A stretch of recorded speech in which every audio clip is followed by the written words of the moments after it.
अस्सलाम वालेकुम, hope you guys are doing very well. तो आज जो है वो हम थेरेपी एड के कुछ क्वेश्चंस को कवर करने वाले हैं। कुछ जो है टॉपिक को हम कवर करेंगे, जिसमें थेरेपी एड की एक बुक है जो नेशनल फिज़िकल थेरेपी एग्जामिनेशन के लिए प्रिपरेशन के लिए बनाई गई है, जो जिसका जो ऑथर है वो सुज़ैन बी ओ सविलियन है, पीटी है। इनकी जो है वो एक न्यूरो रिहैबिलिटेशन की बुक भी है, जिससे हम न्यूरो का सब्जेक्ट पढ़ते हैं, न्यूरो फिज़िकल थेरेपी। तो सबसे पहले हम इसमें हमारा चैप्टर 1 जो है वो कवर करेंगे। चैप्टर 1 हमारा है मस्कुलोस्केलेटल फिज़िकल थेरेपी। ये रहा। इसके अंदर हमारे पास बेसिकली सबसे पहला जो टॉपिक हमारा आ जाता है वो जनरल प्रिंसिपल्स ऑफ बायोमैकेनिक्स आ जाता है, जिसके अंदर हमारे पास लिवर्स आ जाते हैं, सेलेक्टेड काइनेमेटिक्स आ जाती हैं, कैप्सुलर पोजीशंस आ जाती हैं, और उसके बाद हमारे पास आ जाती हैं मस्कुलर सब्स्टिट्यूशंस आ जाती हैं, मसल सब्स्टिट्यूशंस आ जाती हैं। तो इसमें हमारे पास फर्स्ट टॉपिक है लीवर्स का। लीवर्स की बात करें तो रोटेशन होती है रिजिड सरफेस की अबाउट एन एक्सिस। ठीक है, एक एक्सिस पॉइंट होता है जिसके इर्द गिर्द रोटेशन हो रही होती है, तो उसको हम जो है वो लेवर कह रहे होते हैं। इसकी 3 जो है वो टाइप्स होती हैं, फर्स्ट क्लास लेवर, सेकंड क्लास लेवर और थर्ड क्लास लेवर। फर्स्ट क्लास लेवर तब होता है जब जो दो फोर्सेस होती हैं वो किसी एक साइड ऑफ द एक्सिस पे अप्लाई हो रही होती हैं, मतलब सेंटर पॉइंट पे एक्सिस है लेकिन फोर्स है वो किसी एक साइड पे हो रही है। ठीक है, तो इसमें क्या होगी, तो एफर्ट फोर्स जो है वो मूवमेंट कॉज कराएगी और रेजिस्टेंस फोर्स जो है वो मूवमेंट को रोकेगी, जैसे कि मूवमेंट परफॉर्म करने नहीं देगी। इसकी एग्जांपल हम दे दें contraction of tricep at elbow joint. सही है, हमारे पास इसमें जो है वो मूवमेंट हो रही है, बट एक तरफ से हमारे पास रेजिस्टेंस भी परफॉर्म होता है, तो इसको हम फर्स्ट क्लास लेवर कहेंगे। सेकंड क्लास लेवर की बात करें तो दोनों फोर्सेज जो हैं वो एक ही साइड पर एक्सिस के अप्लाई हो रही होती हैं, और रेजिस्टेंस जो है ना वो बोथ साइड पे लाई करा होता है, और जो एफर्ट फोर्स है वो सेंटर में होता है। ठीक है, तो इसमें जो है वो एक ही मूवमेंट फोर्स सेंटर में होगी और रेजिस्टेंस दोनों तरफ से होगा, जैसे कि टो रेजिंग में। सही। उसके बाद थर्ड क्लास लेवर की बात करें तो थर्ड क्लास लेवर हमारे पास होता है जब फोर्सेस जो है वो अप्लाई हो रही होती है one side of the axis पर। जो है इसमें क्या होता है, एफर्ट फोर्स जो है वो क्लोज होती है टू द एक्सिस पॉइंट। सही, लेकिन रेजिस्टेंस फोर्स जो होती है वो अवे होती है फ्रॉम द एफर्ट या एक्सिस पॉइंट से रेजिस्टेंस फोर्स। अब मोस्ट मसल जो है वो ह्यूमन बॉडी में वो थर्ड क्लास लेवर के होते हैं, जैसे एल्बो फ्लेक्शन हो गई।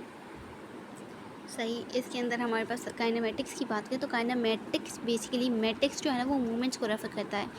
तो इसमें हमारे पास आर्थ्रो काइनेमेटिक्स आ जाता है, जैसे movement of between the joints movement हो रही है तो आर्थ्रो आ गया। आर्थ्रो का मतलब होता है जॉइंट्स, काइनेमेटिक्स का मतलब है मूवमेंट।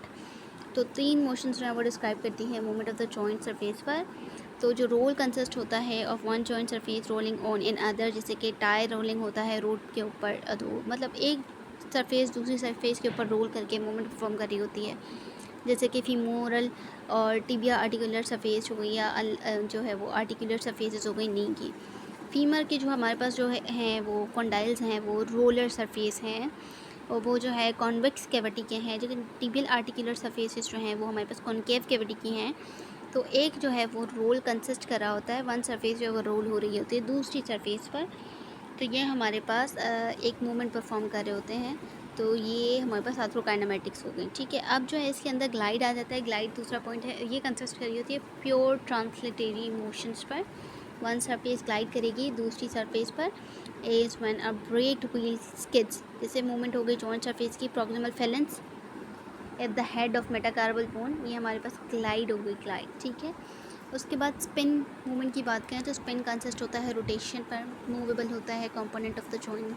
कोई भी स्पिन मूवमेंट परफॉर्म कर रहा होता है, जैसे कि हमारे पास जो है वो ह्यूमरस की मूवमेंट हो रही होती है, surfaces of radial head with humerus. ठीक है, रेडियस के ऊपर हमारी जो है वो ह्यूमरस बोन की मूवमेंट जो है वो स्पिन मूवमेंट होती है, तो उसको स्पिन कहते हैं। अब कॉम्बिनेशन ऑफ ऑल 3 मोशंस जो है वो तब होगा, जैसे कि ग्लाइड हो गया, स्पिन मूवमेंट हो गया, और हमारे पास जो है रोल हो गया। इन तीनों का कॉम्बिनेशन अगर जो है वो जॉइंट पर हो रहा है, तो वो क्या हमारे पास वो जॉइंट्स कौन कौन से आ जाते हैं, जैसे कि स्कैपुला हो गया, ह्यूमरस हो गया, हिप जॉइंट हो गया, वहाँ पर ये तीनों मूवमेंट परफॉर्म हो रही होती है। ग्लाइड भी हो रहा होता है, स्पिन भी हो रहा होता है, और हमारे पास रोल भी हो रहा होता है। ठीक है, ऑस्टियोकाइनेमेटिक्स की बात करें तो मूवमेंट बिटवीन टू बोन्स।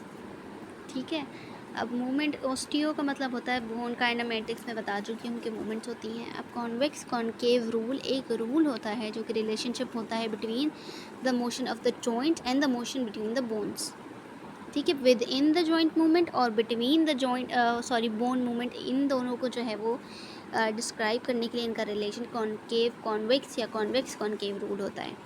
ठीक है, अब कॉन्वेक्स सरफेस जो है वो मूव करी होती है फिक्स्ड कॉनकेव सरफेस पर, तो हमारे पास कॉन्वेक्स सरफेस जो है वो मूव करी है opposite to the shaft of the bony liver.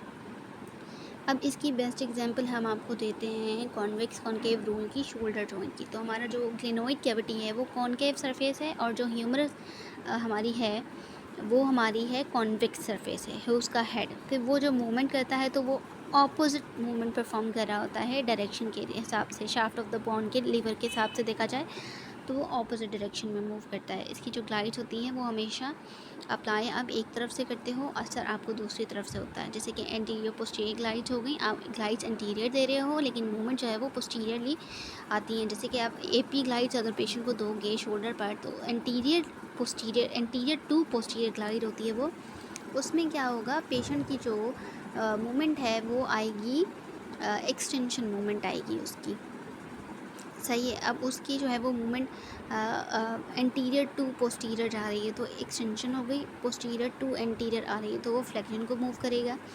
Inferior movement की अगर हम बात करें तो वो हमारे पास जो है वो उसकी एक्सटर्नल रोटेशन को इम्प्रूव करेगा। अब आ जाते हैं जब कॉनकेव सरफेस मूव कर रही होती है फिक्स्ड कॉन्वेक्स सरफेस पर, इस पर हमारे पास ना नी जॉइंट या एल्बो जॉइंट हमारा फिट बैठता है, जिसमें हमारे पास नी जॉइंट में जो टीबियल फीमोरल कॉन्डाइल्स हैं वो कॉन्वेक्स हैं जो कि फिक्स्ड हैं, लेकिन हमारे जो टीबियल के जो है प्लेटूज़ हैं वो कॉनकेव कैविटी के हैं जो कि फिक्स नहीं है, वो मूव कर रहे होते हैं। तो इस डायरेक्शन को आर्टिकुलर सरफेस जो है वो सेम डायरेक्शन में जाएगी, जिस डायरेक्शन में बोन मूव करेगी उसी जॉइंट